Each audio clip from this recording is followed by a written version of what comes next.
আমি চির দুর্দম দুর্বিনীত নৃশংস, মহাপ্রলয়ের আমি নটরাজ, আমি সাইক্লোন, আমি ধ্বংস, আমি মহাভয়, আমি অভিশাপ পৃথ্বীর, আমি দুর্বার, আমি ভেঙে করি সব চুরমার, আমি অনিয়ম উচ্ছৃঙ্খল, আমি দলে যাই যত বন্ধন যত নিয়ম কানুন শৃঙ্খল, আমি মানি না কোনো আইন, আমি ভরা তরি করি ভরা ডুবি, আমি টর্পেডো, আমি ভীম ভাসমান মাইন।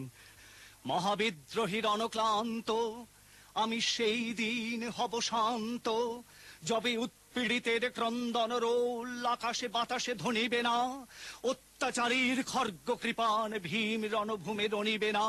আমি চির বিদ্রোহী বীর, আমি বিশ্ব ছাড়ায় উঠিয়াছি একা চির উন্নত শির।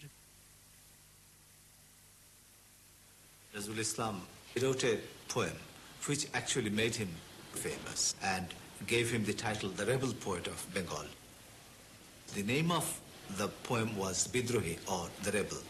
Bolobir chirunnat mam shir shir nehari amari নত শির ওই শিখর হিমাদ্রির, বল মহাবিশ্বের মহাকাশ ফাড়ি চন্দ্র সূর্য গ্রহ তারা ছাড়ি, খোদার আসন আরশ ছেদিয়া উঠিয়াছে চির বিস্ময় আমি বিশ্ববিধাত্রীর।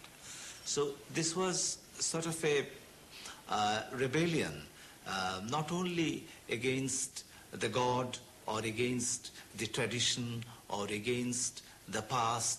This is sort of a awakening of the poet himself, the inner awakening of the poet, of a romantic poet who has the vision and dream of a new world free of exploitation, free of subjugation, free of suffering.